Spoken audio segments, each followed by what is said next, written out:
In the last 20 years, the enemies of freedom have invested heavily. The Chinese Communist Party have deployed 700 million surveillance cameras into its citizens and has exported the technology to 80 countries.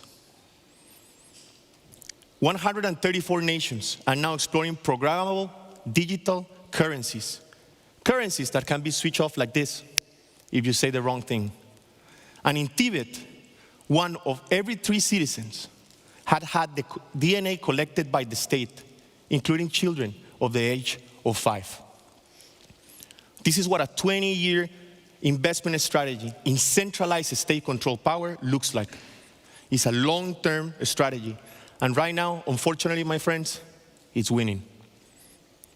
Freedom and democracy are not losing because dictators are better coordinated. They're losing because freedom is mispriced. Freedom is the most underpriced asset in philanthropy, and we need to revert that tide. My name is Álvaro Salas-Castro, and I have the honor and privilege to be the president and CEO of the Reynolds Foundation and the Reynolds Family Office. We invest every waking hour in finding sophisticated ways to dismantle dictatorships. And how do we do this? We invest in the leaders, the projects, the organizations that defend and expand freedom, human dignity, and individual rights worldwide. We fight for the very essence of being humans. I am from one of the most beautiful countries in the world, Costa Rica. Has anyone ever been there?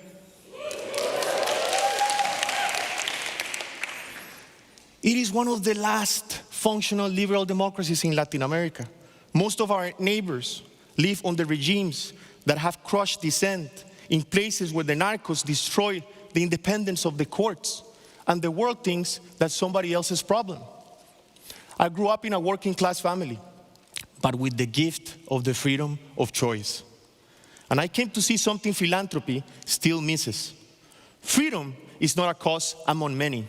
It is the cause that makes everything else possible. It is infrastructure. Without freedom, every dollar we spend in poverty, education, infrastructure is built on borrowed time. Being a philanthropist today, an investor, and not investing part of your grand portfolio in freedom is building your own cage. We wrote a whole paper on this, the mispricing of freedom, because no one else was naming the problem, and we need to call a spade a spade. Words are powerful. Winston Churchill understood this.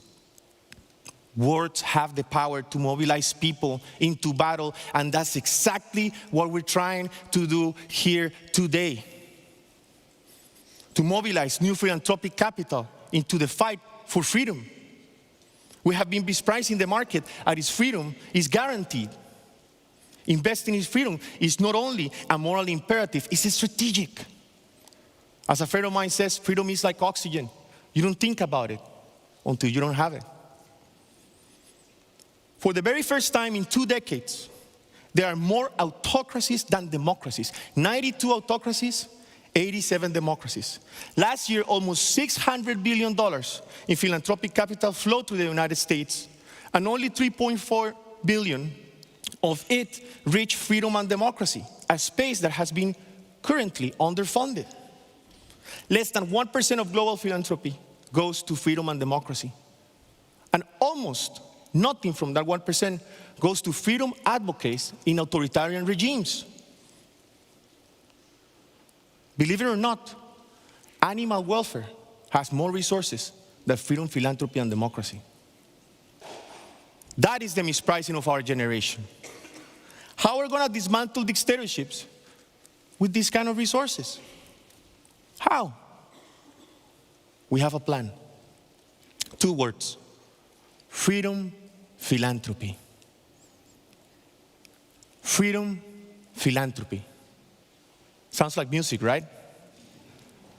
They're 2 of my favorite words in the English language. And the etymology is simple. Philos, the loving of a friend.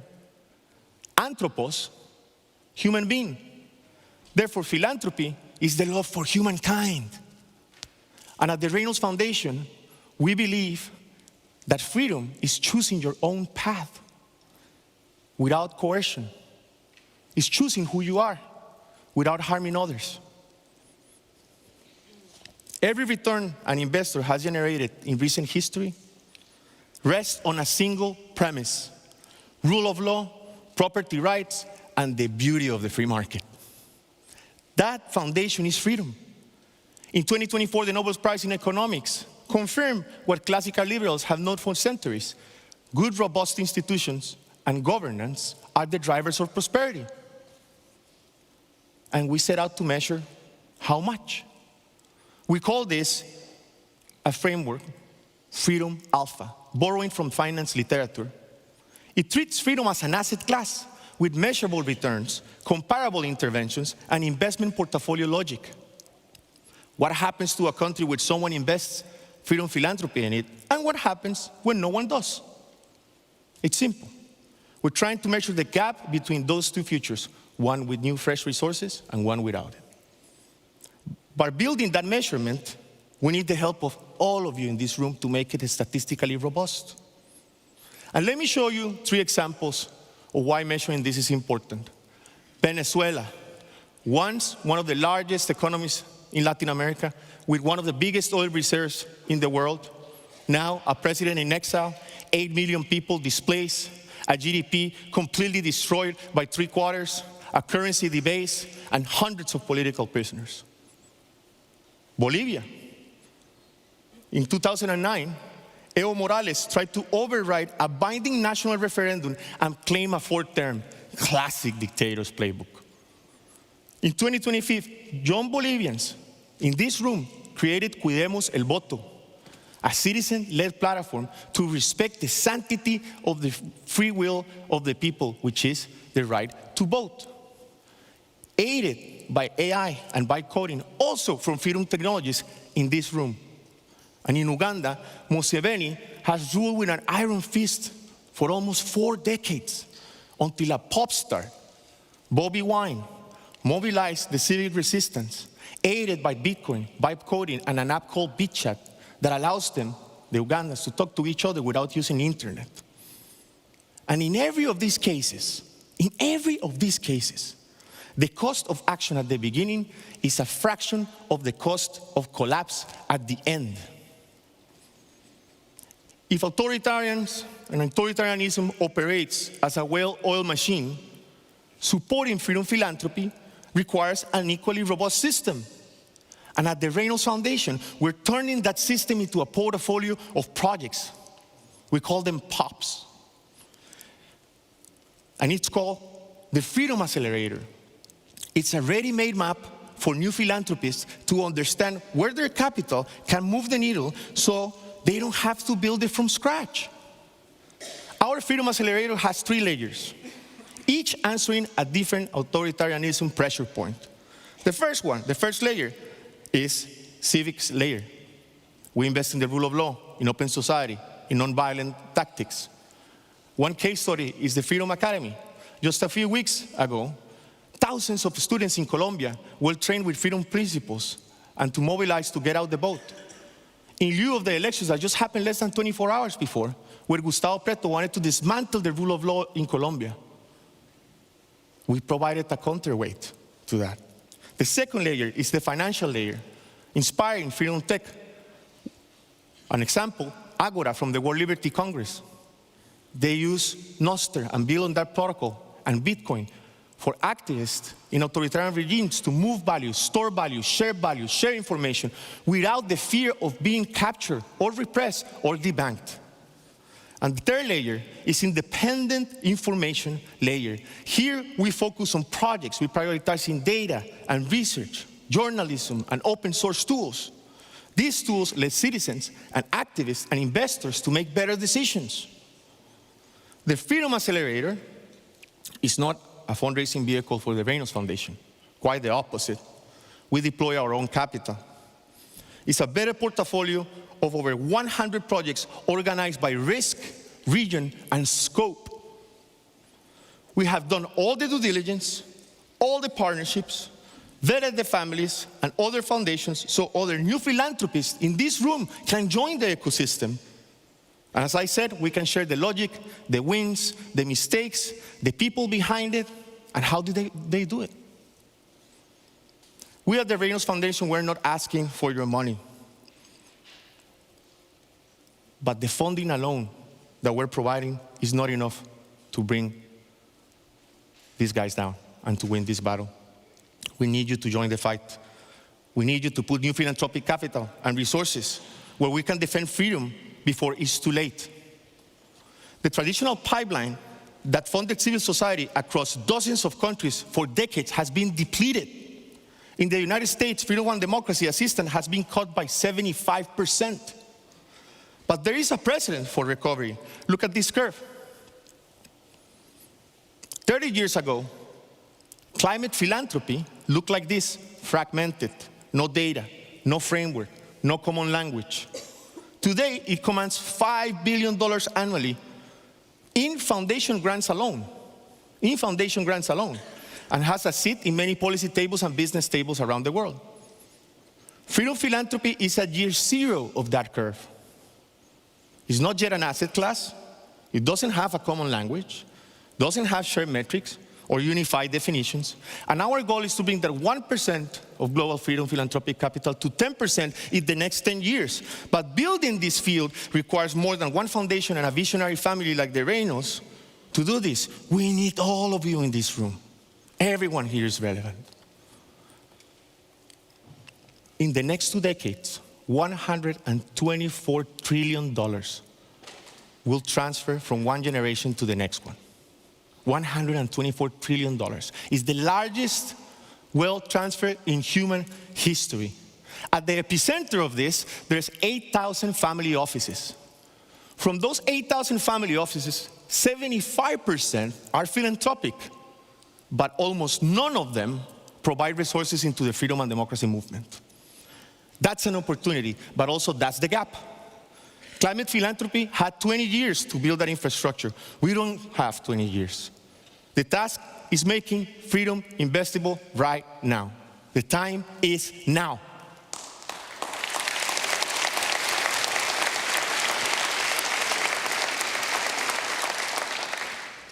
So here's what we're thinking at the Reynolds Foundation. We need the data and the right measurements. We need a common language. And we need the metrics and projects based on risk, scope, and region so new philanthropists can join this movement and deploy capital where it's needed the most. What is missing, my friends, is private capital at scale, and that's the key word here, scale. A new operating system that we can all understand. And we need to be fearless. Why? Because we can win. We can win. And in some, this is the case for freedom. The mispricing of freedom. We cannot treat freedom as a moral preference. We need to treat it as a strategic asset. Freedom philanthropy. Freedom philanthropy. Say it with me. Freedom philanthropy. Freedom alpha, a measurement between investing in freedom and not investing in freedom. Quite simple. It requires robustness. And the freedom accelerator, a portfolio of projects based on risk, size, and scope. My friend and visionary founder, Tim Reynolds, the chairman of the Reynolds Foundation, said this early this year.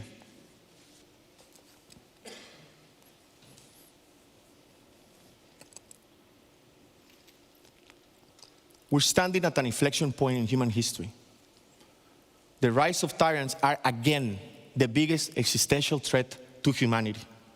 In the time I have been on stage, people have lost the right to vote, to speak, to move, to start a business. We need to make freedom irresistible, sexy, magnetic. We need to think about freedom all the time because freedom is like oxygen and we cannot take it for granted. This is not a matter of left or right. This is a matter between autocracies and democracies, between tyrants and the free people in this room. Look around. We have the technologists, the journalists, the researchers, the activists, the funders, the philanthropists, the next generation. Here in Norway today, united for one common cause. The question is not if freedom is worth defending it. The question is, are we going to be the generation that measures it, that protects it, that scales it? We get to do this. We get to do this. My friends, this is a battle between good and evil. And make no mistake, I know with every ounce of my heart that we are going to win. Thank you very much.